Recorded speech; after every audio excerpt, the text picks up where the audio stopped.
vous allez bien. Aujourd'hui on se retrouve pour le book haul du mois de septembre. Tu n'étais pas censé faire zéro achat, pas au début du mois. J'ai forcément commencé à me faire plaisir et après j'ai baissé mes dépenses mais pas forcément le nombre de livres acquis. Pour tout vous dire, j'ai beaucoup de livres à vous présenter. Je me demande même si c'est pas le premier book haul à en avoir autant. Ah non mais calme-toi, hein, t'en as fait que 3. C'est parti. Et c'est parti Pour le book haul. Et c'est parti Je m'en déchaud.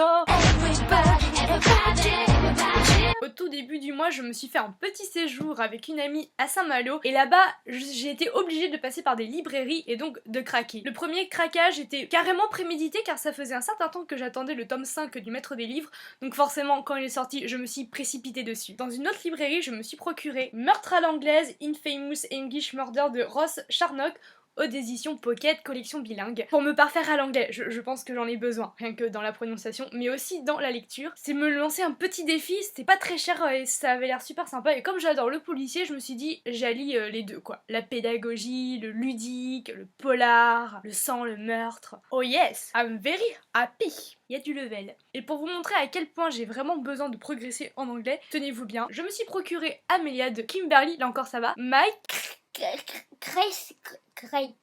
1, 2, 3, 4. McDonald's.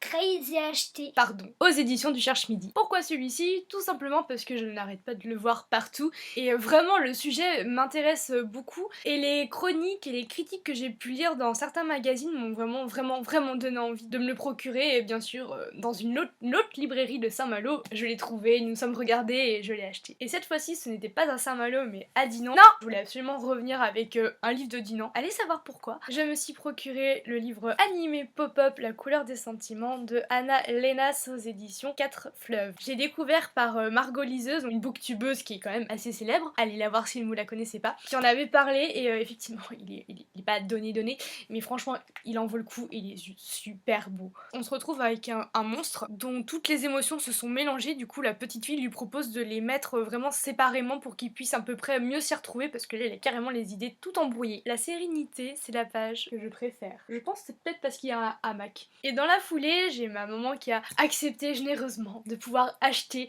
le dernier Delphine de Vigan d'après une histoire vraie dont vous avez vu le date lecture. Si c'est pas le cas, il n'y a pas de souci, je peux mettre le lien en barre d'infos. Je l'ai pas avec moi car je ne suis du coup plus en train de lire, mais j'étais vraiment très contente de l'avoir parce que dès que je passais devant une vitrine, et bien je me suis retenue quand même, hein. Mais il me faisait de l'œil. Horrible. Quand je suis revenue de Saint-Malo et que du coup j'ai fait les comptes, là c'était douloureux, vraiment très douloureux. Il fallait vraiment que j'arrête d'acheter à tout bout de champ. Quand il y a eu une brocante pas très loin de chez moi, j'y suis allée. Ça va, une brocante à 1 ou 2 euros le livre, ça va. Les 4 suivants c'est très simple puisque ça fait partie de la même série. Or je ne les avais pas, enfin si. En fait je vais vous tourner un petit peu. Vous voyez ceux qui sont là? Ben j'avais pas les premiers. Hein.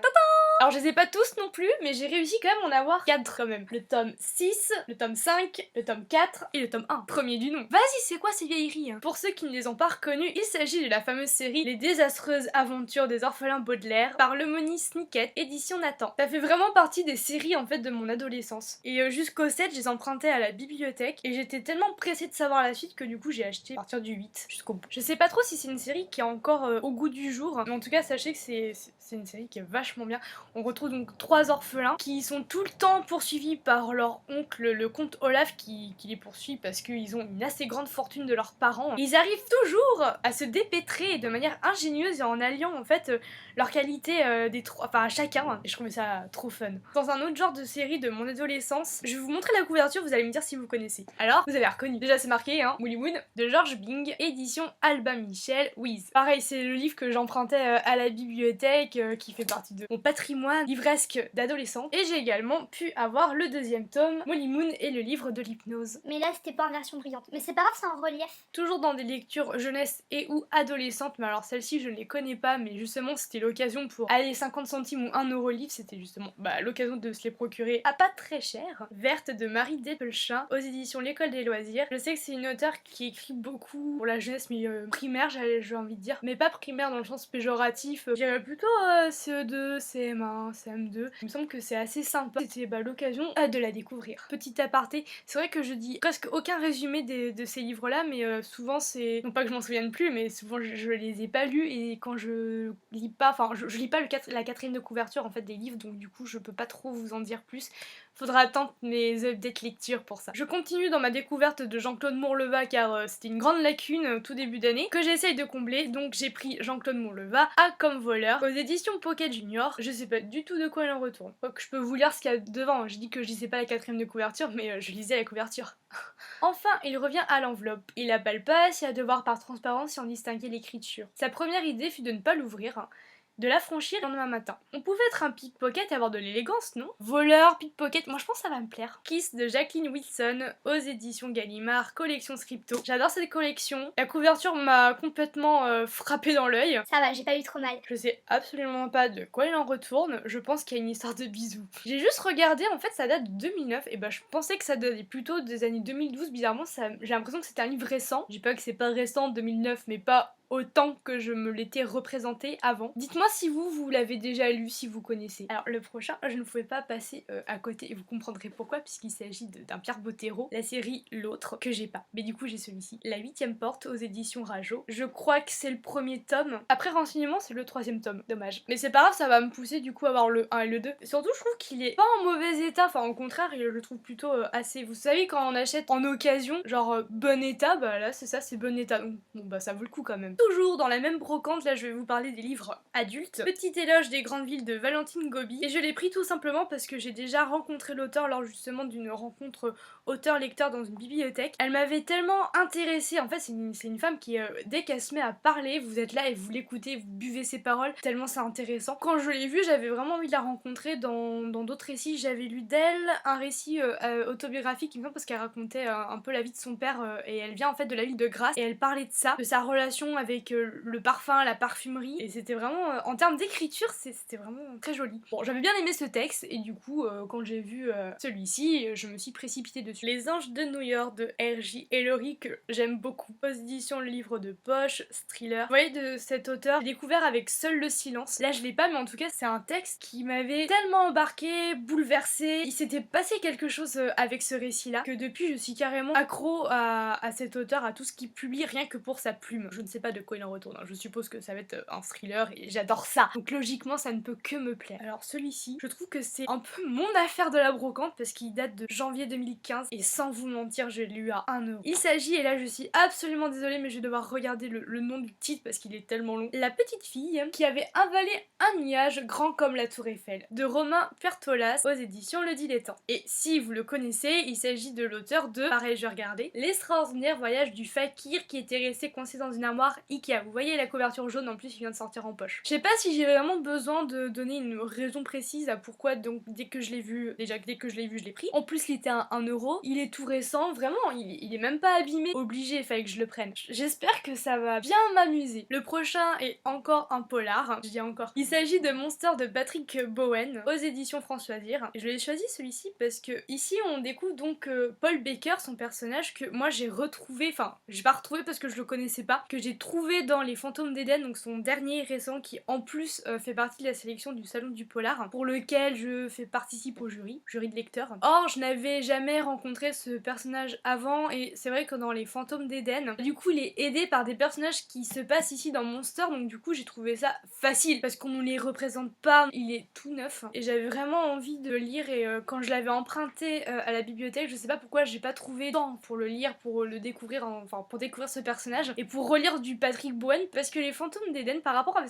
ce qu'on m'avait dit sur cet auteur, ça m'avait un peu laissé sur ma faim. Donc peut-être que dans Monster je vais frissonner, ça va être à la hauteur de tout ce qu'on a pu m'en dire, enfin j'espère. On va sortir du cadre littérature, roman, fiction, on va même sortir du cadre de la fiction, pour nous intéresser à mes rituels bien-être en toute saison. Édition Pratt Édition. Et le jour de la brocante, sur la chaîne Margot Liseuse, elle nous présentait justement ces top romans un peu dans le style bien-être personnel, et du coup je sais pas, quand je l'ai lu, je me dis tiens, ça a rentré dans mon envie, parce que Margot liseuse fait souvent naître des envies en moi de livres, et du coup comme lui était en brocante, et ça avait l'air rigolo, vous voyez, toutes les pages, il y a un petit rituel sur de cuisine, de zen-attitude, de philosophie, etc. Voyons voir pour automne. Le gris est une couleur. Comment serait notre vie au quotidien sans couleur? Même sous un ciel grincheux, l'énergie est aussi dans la couleur qui, omniprésente, agit avec son aura vibratoire sur toutes les espèces vivantes. En cette saison, il y a ces journées de grisaille qui nous semblent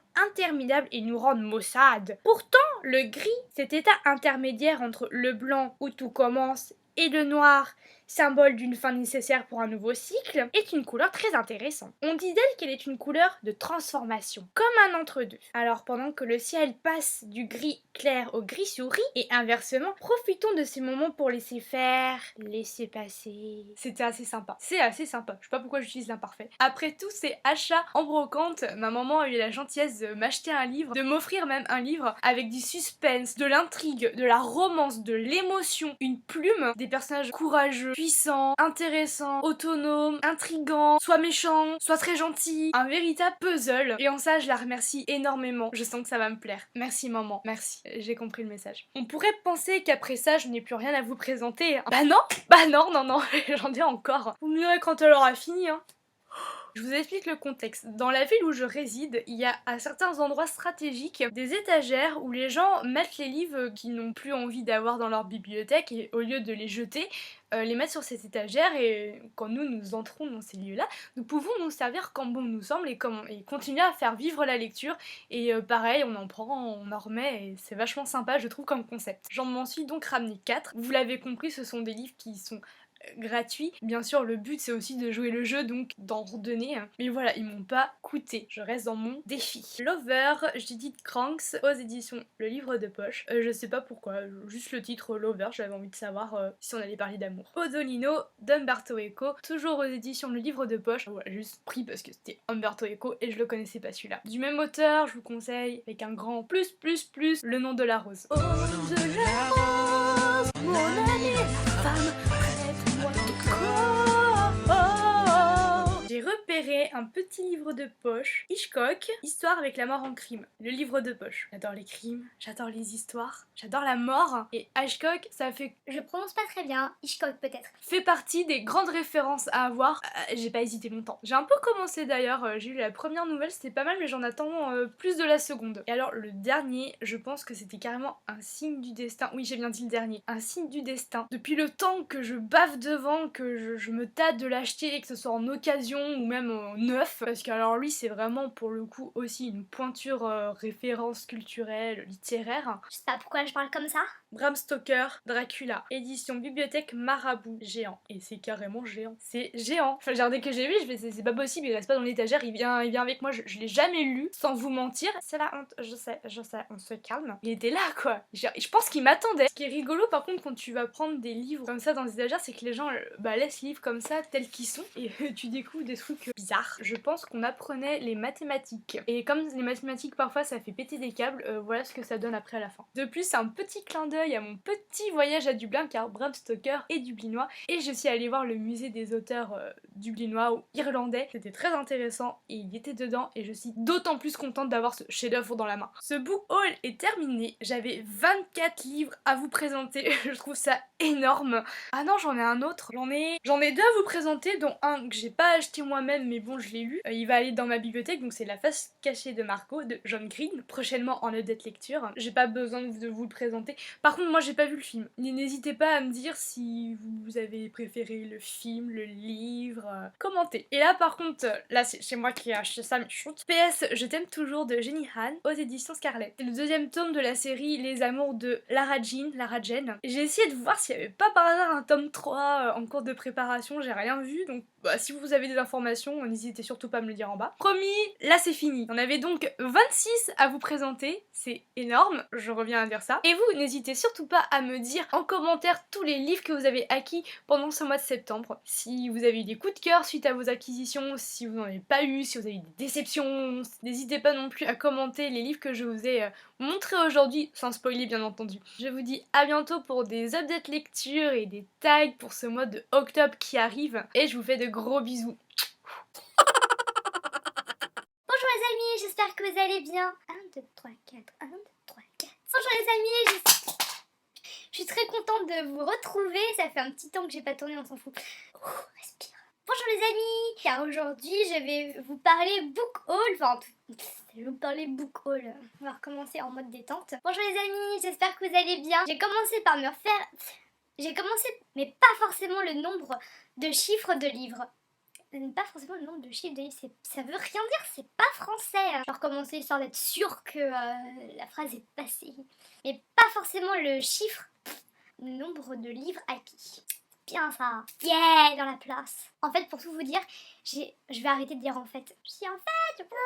Dans une autre bibliothèque, je suis en train de regarder le nom de l'auteur, je sens que je vais en baver pour prononcer. Amelia Kimberly McGregor.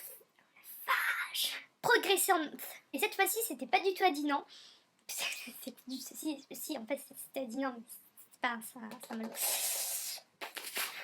Est-ce que je vais mettre le bidet lecture avant ou après? Bien, je la mets jeudi, car j'aurai le temps de la monter. Il s'agit donc de la série Les Orphelins Baudelaire. Il s'agit de la fameuse série par Lemony Snicket. J'adore cette édition Scripto, cette collection. La fille qui sait tout, qui se renseigne avant, surtout. Enfin, j'ai déjà rencontré l'auteur lors de romans. Après tous ces achats, j'ai du mal. Achats.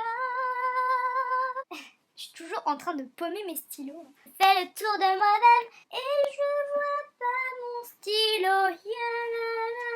Il suffisait de me lever. Bah, Bram Stoker est dublinois. Et alors Zoro est arrivé et on s'en fout. Enfin, on en achète et on les lut.